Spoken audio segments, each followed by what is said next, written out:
All right, Patrick CC post. Come to the kick for reactions. I stream it every other day. The leaked letter that destroyed Ashton Kutcher's credibility.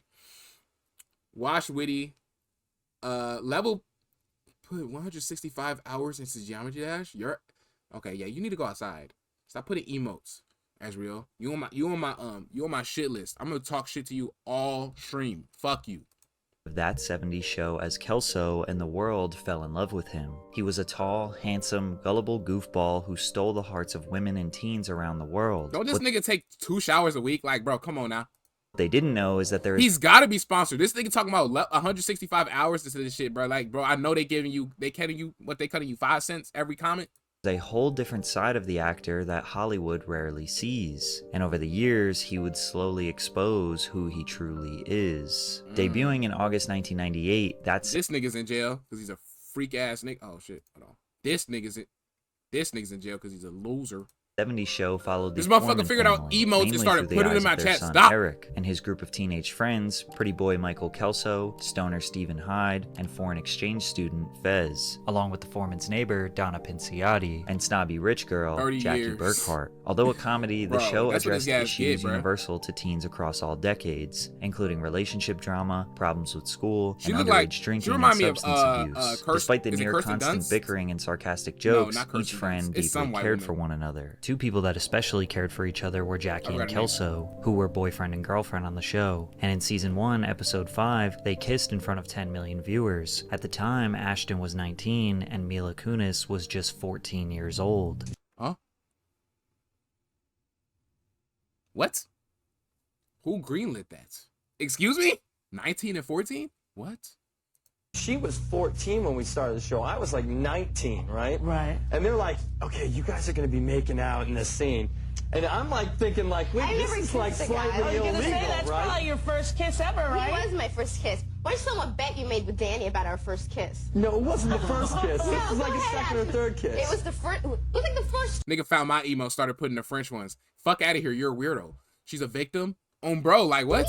No, it was not the first week. Whatever. Let me tell you what happened. No, let me tell you what happened. No. Okay, so I've never kissed a guy. So I was so. I mean, you know, Ash was attractive, and I was a 14-year-old little girl, and I was extremely scared for my life. Sure. And he was very nice about it. He was like, "Oh, don't worry." So I was like, "Okay." Then Danny goes and goes, "Dude, I'll give you $10 if you French kiss her." What would you? Yeah, what is wrong with these niggas?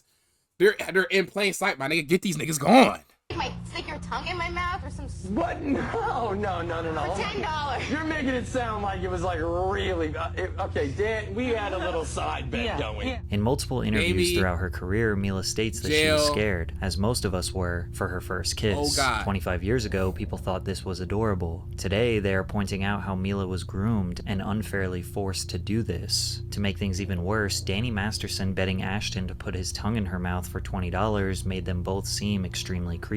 But it didn't stop there. In Mila's words, she was forced to kiss every man on the show. I'm worried about you on the show because you keep boy hop. What? Because I'm the whore in the show? I think so. I know. It's upsetting to my parents as well. Off camera, I know you're such a nice lady. Yeah, no, I never watched that 70s show, but throw them niggas under the jail. That's real. Stop spamming emotes, you pea-brain, mouth-breathing, hot-breath ass nigga. Please. Damn. Early morning motion? How many niggas in here? I don't be checking my shit. We got a cool 6. You're all of 19. Yes. Yeah. And you're in the show though, you're just I'm the one who's kissed every single guy in the show except for Topher. That's so wrong, isn't it? Yeah, it is. Yeah. It's quite wrong. Yeah. And what do the writers? They just they don't care. No, they just, I don't know what they're thinking. I have no choice but to just kiss every man on the show. We have all heard the horrifying stories of Hollywood. That's some sad this shit. is what she was forced to do on screen. She's not flexing it. Do you hear the remorse in her voice? A bitch ass boy. Listen to the shit. Finna go to the mall. Nigga finna get thrown in the trash can. Shout out Issa. What happened off-screen? The first season of That 70s Show was a tremendous success, producing 25 episodes and averaging 11.7 million viewers. While some praised Ashton for his newfound fame, others resented him, claiming that he was mediocre and coasting off his natural good looks. But nobody resented him more than his twin brother, Michael. There was a twin brother. That nigga ears big as hell. Moment where I viewed him as receiving more attention than I was, and that kind of drove me down to a place where I was jealous. Most people don't know about Trying to get Ashton's drunk twin brother, and nasty. and after he watched Michael flatline on a hospital bed, his whole world flipped upside down. Azrael, do you have a job? I'm starting to think you don't have a job. Do you have a job? Get your ass a job. But first, a word from our sponsor, Rocket Money. Rocket Money is an all-in-one finance. Shout out Pat CC, but I'm gonna have to hit you with one of those. Boom, look, y'all see the code. Boom. Yeah.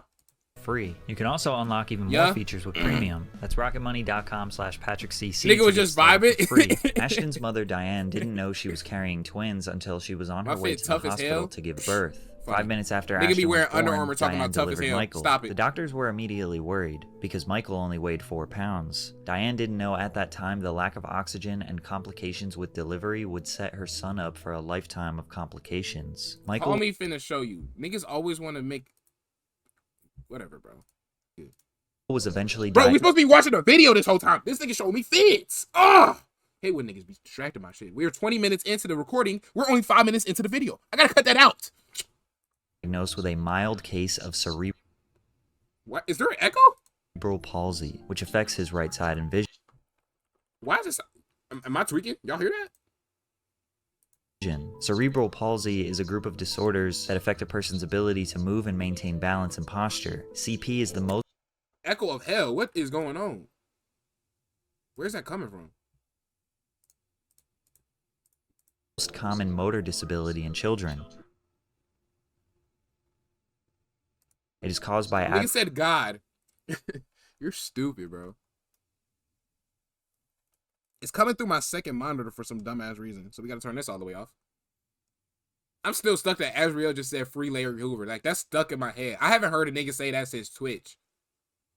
abnormal brain development or damage to the developing brain, Free affecting Larry a person's Hoover, like, ability what to the fuck? control their Bitch, muscles. does this The look like a Kutcher family Kanye didn't live realize stream? how bad Michael's condition really was. Nobody in our family, nobody in our world was ever pointing out a difference between us. It just kind of felt like there's things that he's good at and there's things that Yo, y'all remember that one TikToker that had, like, he would say something and he'd be like, Cap. And it would be like, he'd be in, like, heaven. Whatever happened to that nigga? I haven't seen him in a minute. Free Larry. Free Tory. I mean, why did I say Larry? Free Tory. Can you listen to this song real quick? Gideon, I swear to God, bro. If I see any type of naked nigga spreading his ass cheek, I swear to God, I'ma ban your ass so far into the future, I'ma damn near forget who you are. I promise. And if it's some R word, because you know this YouTube, I'ma ban your ass. So I'ma give you this warning right now. Are you sure you want me to click that? Nigga said free Tory. Hold on. Whoa. We got a Tory apologist? Huh? Whoa. Let's calm down. Free Tory's crazy. I'm good at. Unfortunately for Michael, the kids What's up, at niggas school saying were free sure Tory, to bro? let Like, him come know on now. he was obviously different. Bullies would point out Michael's weak eyesight, hearing loss, and speech impediment. Ashton became Michael's protector. He wasn't going This to is why I let need any Maz in this bitch, because Maz could be the crash dummy. Hashtag free Dame. I'm not in jail. What the fuck? anyone bully his brother. Yeah, click it. It's a good song. You know what? He tried it. See, that's what I got to start doing. If I open it in the Discord, it lags, and I get hit with an ad. You're a bitch. I was about to say Aiden. My fault, Aiden. You're a bitch. Free yay, free. Hold on. What's going on, my nigga? You're a bitch, Gideon. Understand that. Go home while you are home. Go to your room and stay in that room for the rest of the week. In a lot of the Bitch times ass where we boy. were playing soccer and where maybe other kids would exclude me, he would always make Oh, sure I that forgot I you was homeschooled, included. so you do that Michael anyway. even said that Ashton went so far as to only accept a sleepover I'm invitation not watching another man spread his ass cheek. Like, that's gay. Like, come on now. if his twin brother was invited too. Ashton felt guilty that his brother was suffering from this illness while he was totally normal. But in the 8th grade, things took a turn for the worse. Michael developed flu-like symptoms, and doctors discovered that he had contracted viral myocarditis, resulting in an enlarged heart that needed a transplant. Michael was only given 3 or 4 weeks to live. Ashton stayed right by Michael's bedside the entire time, until one day, he flatlined. Ashton contemplated ending his own life since his heart would be a perfect match for his twin. He asked his parents to sacrifice him for Michael. Fortunately, Michael found a donor within 24 hours from an accident victim in another state and successfully received a heart transplant. That nigga said that. Damn, he was okay. He was on some shit. That's not even the video. It's the same guy, but the title is How to Shave Your Visual Guide. Bro, I don't care. I don't want that nigga on any kind of screen of mine, all right, bro? Fuck him. Oh, if you're still in here, do you have any reason why you saying Free Tory? It can't be his music, is it? Or do you just, this could be different. You could be fighting for the Short Kings. Shout out y'all. His music. Who else? That's only 2 I can give. W. Kevin Leonardo. Who the fuck? Free Frenchie. Who the fuck? Ultimately saving his life, but his complications didn't end there. The family relocated to Homestead, Iowa, where Ashton attended Clear Creek Amana High School. Unfortunately, Michael later developed a blood clot and required open heart surgery. Ashton quickly realized he couldn't help his brother. He couldn't handle any more heartache and did whatever he could to distract himself. I'm not locked This is where he found his passion for acting in school plays, but he wasn't able to stay focused, which led to a pattern of delinquency. Ashton was convicted of Short King. His music, and Meg looked like Fiona. Should have shot her twice. We can't be talking about the same Meg. Meg is not ugly, bruh. Come on now. She made bullshit, dog shit, garbage. Turn the music off. Put this bitch on mute. Please make me deaf music. Yes, of course, yes. But she's not ugly. Come on now. Come on now. Come on now. Let's be real. Let's be real, bruh. Let me find out you a milkman.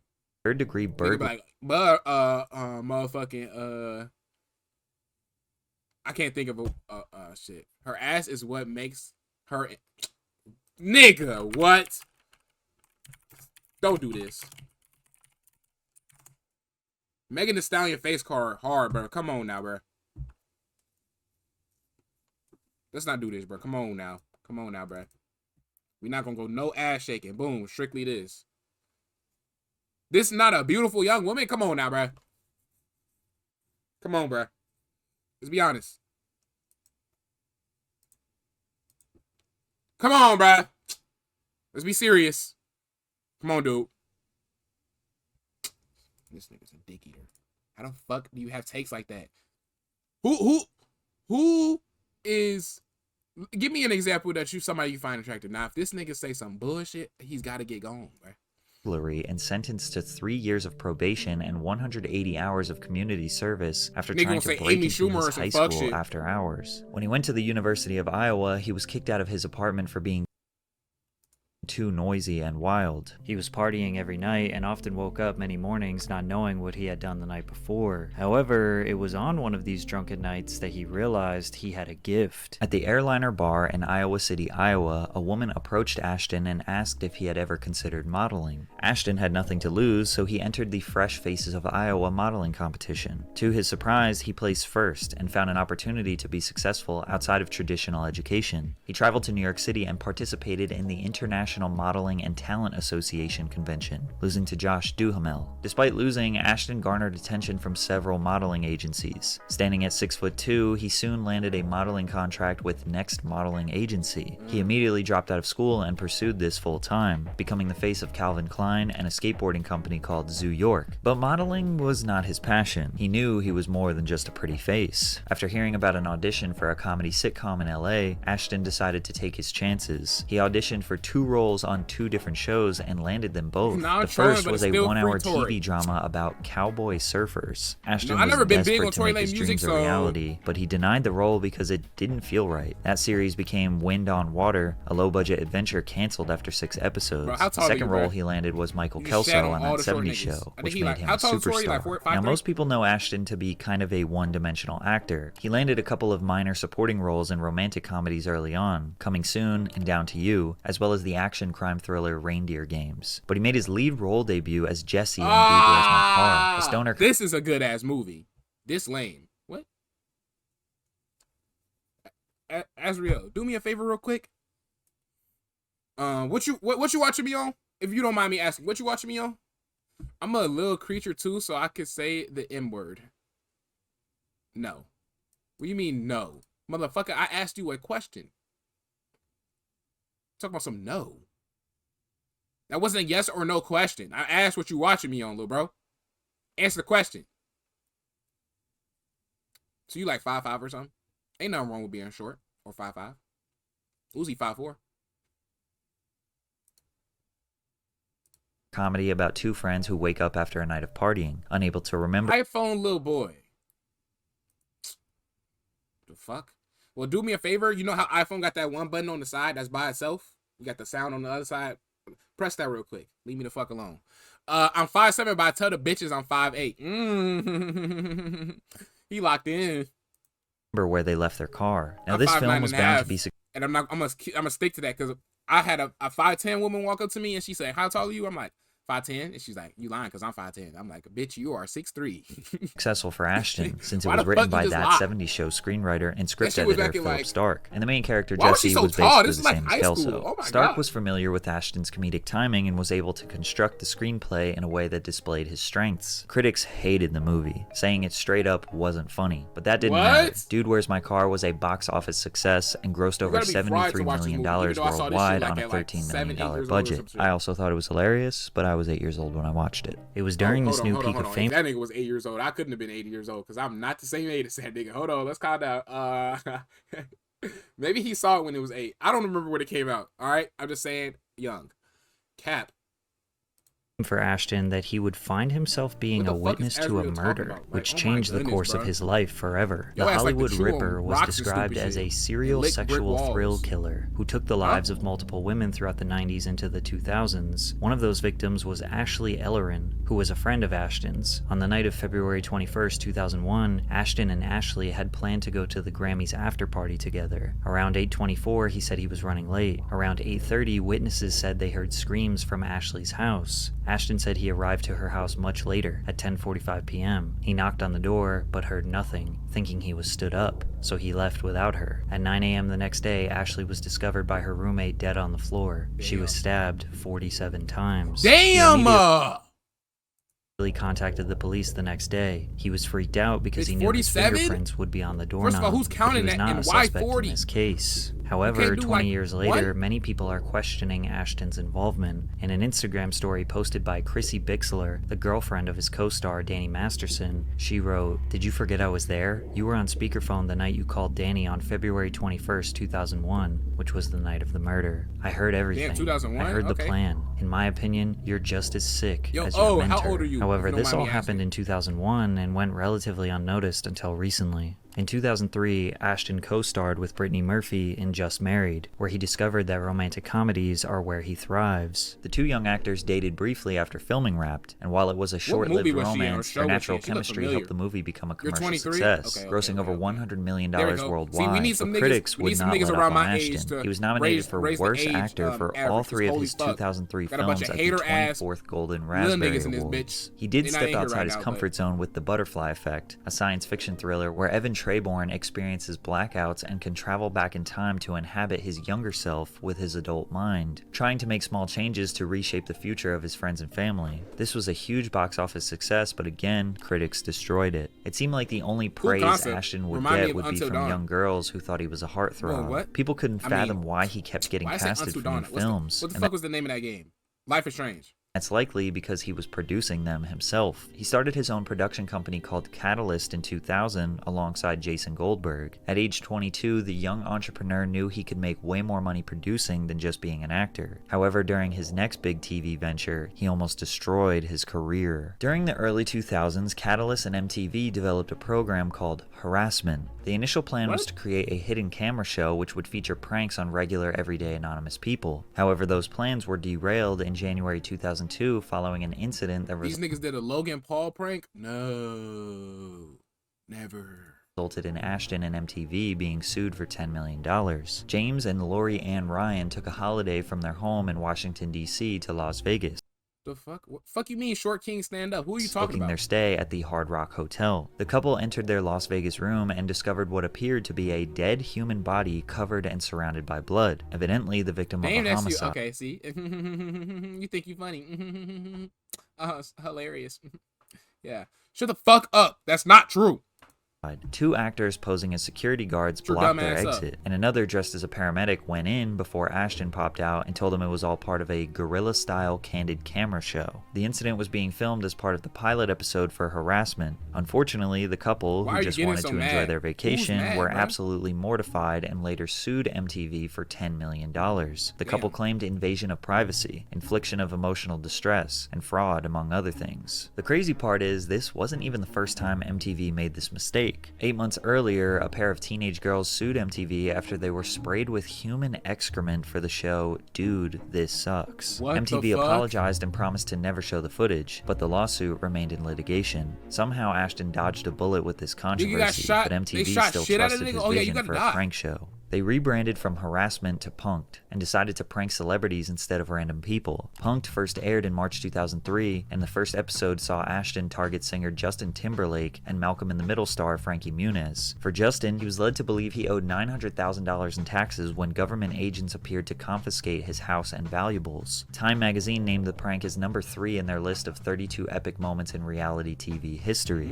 Punk'd wasn't the first prank show ever created, but it certainly was the most popular one of that time. The second season secured 7.4 million viewers, a 55% increase over season 1. It was the most watched show in its time period among viewers 12 to 34. I'm trying to remember the name of the show when the dude asked questions. He got the I think he'd be in Central Park asking niggas questions or some shit. I forgot what it was called though. Pranks were decent, but it was the never-ending list of A-list celebrities that made it so popular. The Rock, Tyra Banks, Kanye West, Serena Williams, Dirk Nowitzki, Stone Cold Steve Austin, Simon Cowell, Allen Iverson, Tony Hawk, Akon, Shaquille O'Neal, Triple H, Sean Paul, Neo, Rihanna, Zac Efron, and John Cena. Basically, everyone got punked. The hardest part about the show was getting celebrities to sign the paperwork, because they didn't want to be embarrassed in front of millions. We never aired a single episode that a celebrity didn't sign a waiver to say, it's okay to air this. Punked became a part of culture. In the early 2000s, people would often say, am I being punked right now? While something weird or crazy was happening in their lives. And then they look around in all various corners to wait for Ashton Kutcher to pop out with a camera in their face laughing. There was one clip of Punked that resurfaced recently of Ashton talking about pranking Hilary Duff, the Lizzie McGuire superstar who at the time was 15 years old. Hilary Duff is in Lizzie McGuire. She also has an album out.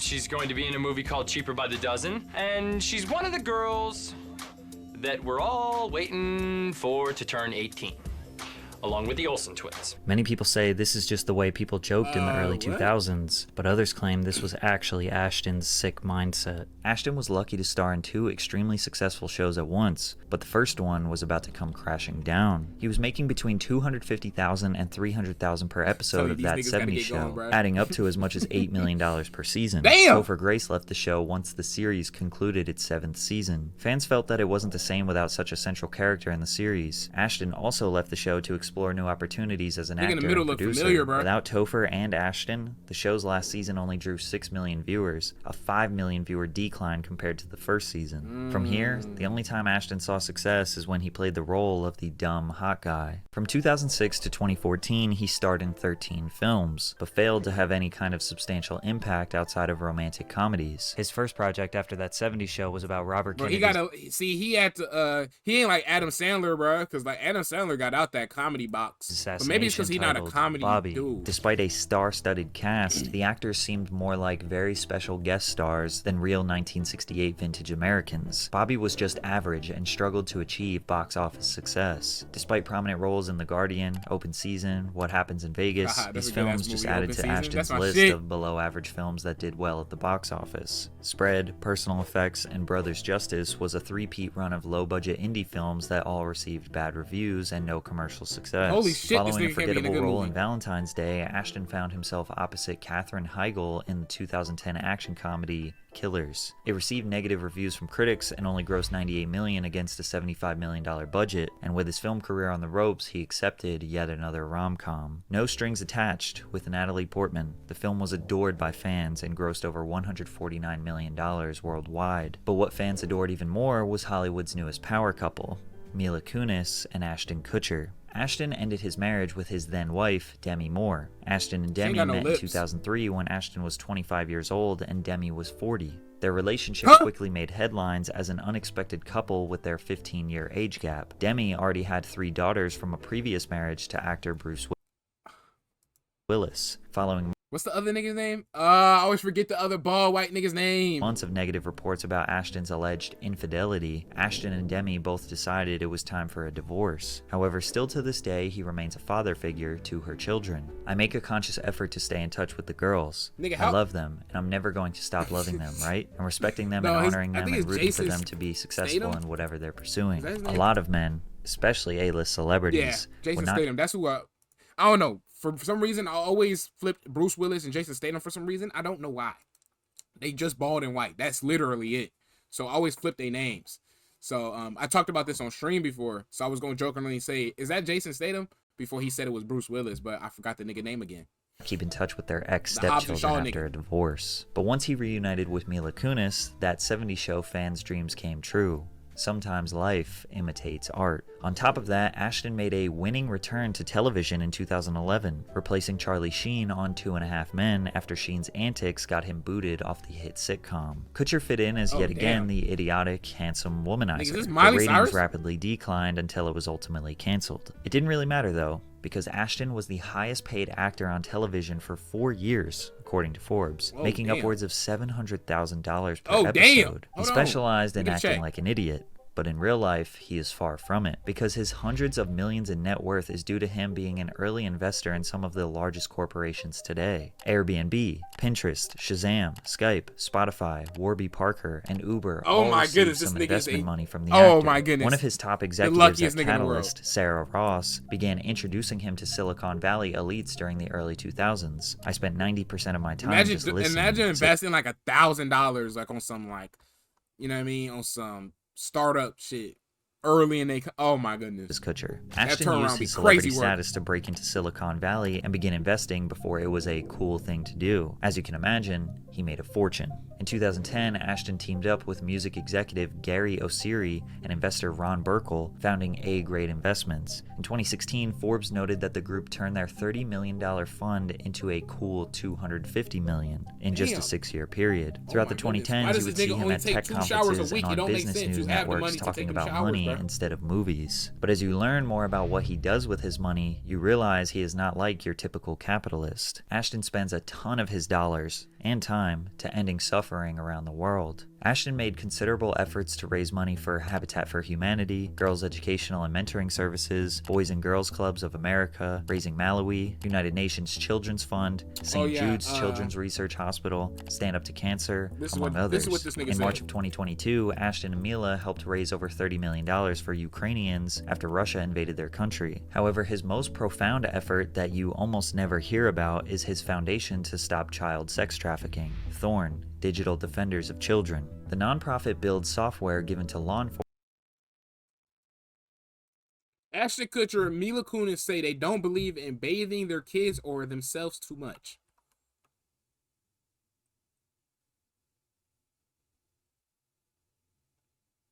Bitch just said she washes her face twice a day. Yeah.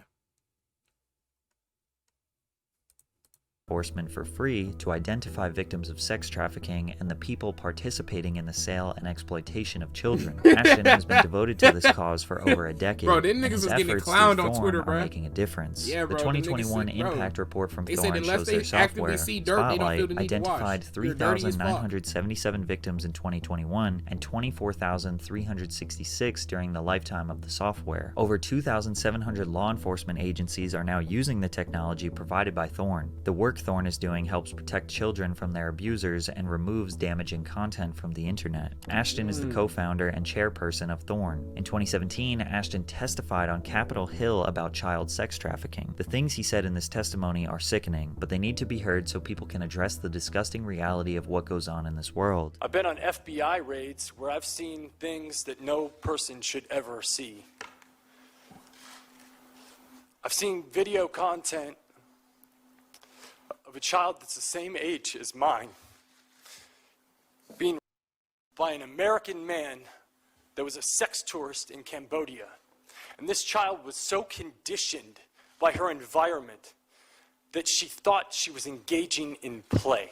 Ashton claims that it would typically take years for federal agents to identify and capture a trafficker, but his software is able to do it in just 3 weeks. This is why we need niggas like Punisher, He has identified and rescued victims within just 3 days. Go on. He asked Congress for, of course, money to build more infrastructure around this, but also he wanted to create a government initiative to end human trafficking. However, we don't know if his testimony mobilized any government programs. We do know that he hasn't given up. In 2022, he raised more than $1 million for Thorn while running the New York City Marathon. And to this day, Thorn has a team of 100 employees using technology to defend children from sexual abuse. However, just recently, Ashton and Mila have said things that make us question everything we thought we knew about them. Danny Masterson, their co-star on That 70s Show, was accused, tried, and found guilty of R-wording 2 victims. Masterson was accused in 2017 by 5 different women, claiming he assaulted them in the early 2000s. 3 of the 5 victims were Scientologists, a church that he has been a part of since he was a child. Masterson assured everyone that these claims were false,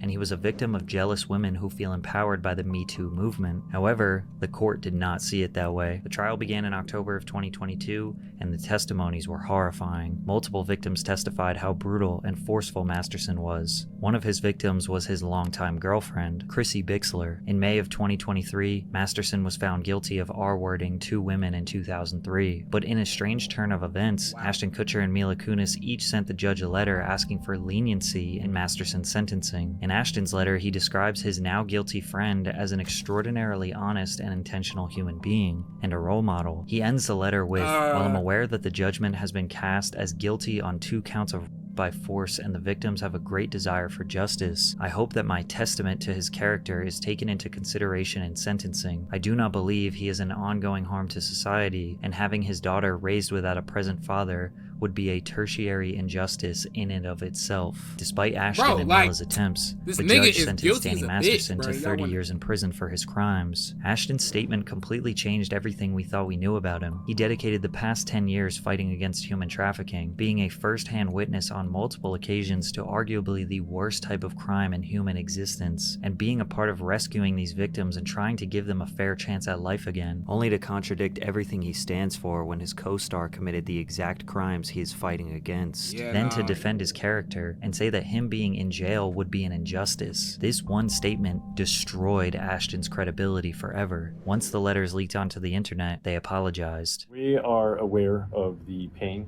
that has been caused by the character letters that we wrote on behalf of Danny Masterson. We support victims. We have done this historically through our work and will continue to do so in the future.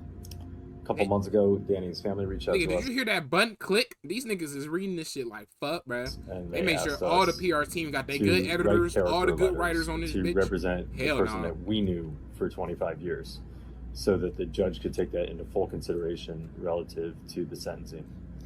The letters were not written to question the legitimacy of the judicial system or the validity of the jury's ruling. They were intended for the judge to read, and not to undermine the testimony of the victims or re-traumatize them in any way. We would never want to do that. And we're sorry if that has taken place. Our heart goes out to every single person who's ever been a victim of sexual assault, sexual abuse. This robotic and cold apology did not help anyone understand why they sent these letters, and this entire situation makes people regret celebrating Ashton Kutcher for the past 25 years. Damn, I haven't even been alive Chet 25 Hanks is years the for me to third even say child that. of Tom Hanks, one of